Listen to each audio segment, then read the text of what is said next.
E aí, pessoal, hoje a gente vai desvendar uma das formas mais práticas de investir nas gigantes da tecnologia mundial, sabe? E o melhor, fazendo tudo aqui do Brasil. Para quem sempre sonhou em ter um pedacinho das maiores empresas de inovação do planeta, essa nossa análise aqui pode ser o mapa da mina. Pois é, parece complicado, né? A gente já pensa em abrir conta lá fora, mexer com dólar.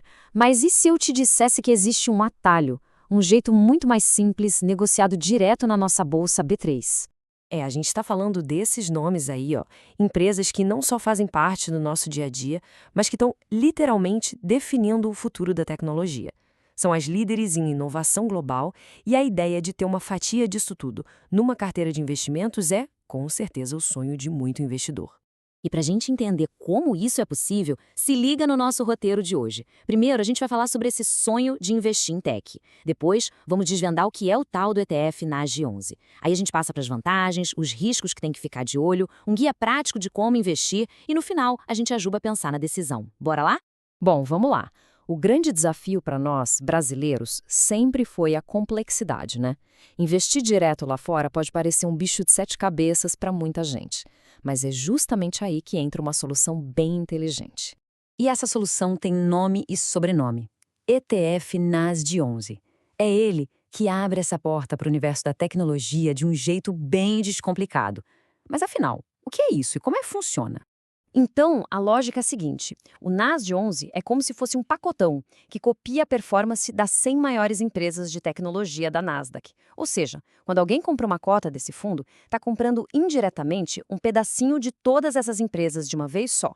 E aqui está a grande mágica dele, a simplicidade. O NASD11 tira do caminho toda aquela burocracia de abrir conta no exterior, de fazer câmbio. Com ele, é tudo feito em reais, direto aqui na B3. Simples assim. Tá, mas como ele faz isso na prática? Ele não sai comprando as ações uma por uma. Na verdade, ele investe quase todo o dinheiro em um outro ETF, o famoso QQQ lá dos Estados Unidos. É esse QQQ que de fato tem as ações da Nasdaq 100. Então, para simplificar, é um fundo brasileiro que investe num fundo americano para replicar o índice. E para quem gosta dos detalhes, olha só a ficha técnica dele. Foi lançado em 2021, ele segue o índice Nasdaq 100 e tem uma gestão passiva. Isso significa que o objetivo dele é só seguir o índice, não tentar ganhar dele. E o mais importante, negociado aqui no Brasil.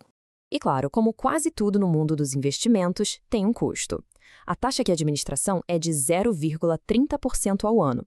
É um valor que a gente precisa sempre lembrar, porque ele vai comendo um pouquinho da rentabilidade ao longo do tempo.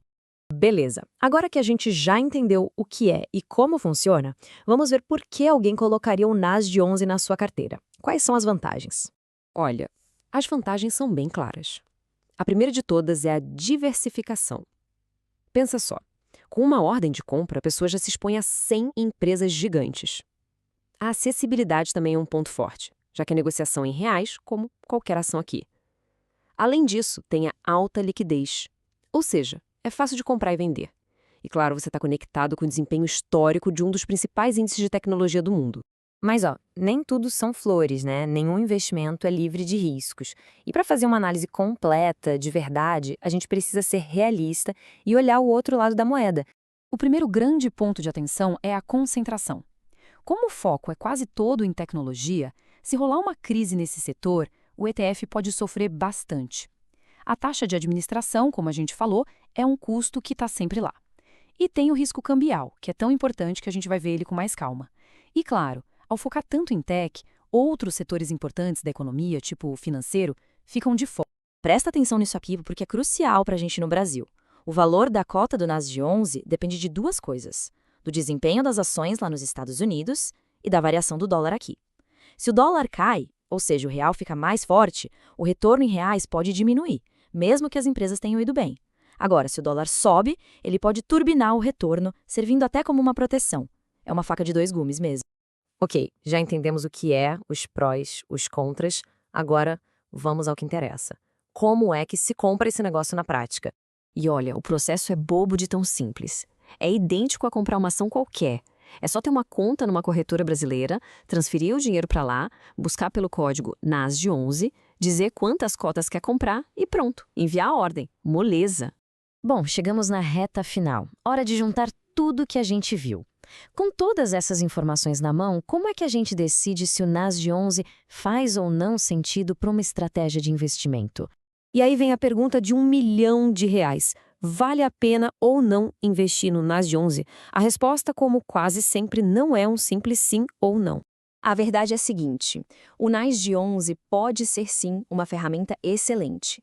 Ele facilita muito o acesso a um mercado incrível, mas ele só vai ser uma boa escolha se a pessoa entender e principalmente estiver confortável com os riscos, em especial a variação no dólar e essa concentração toda em tecnologia.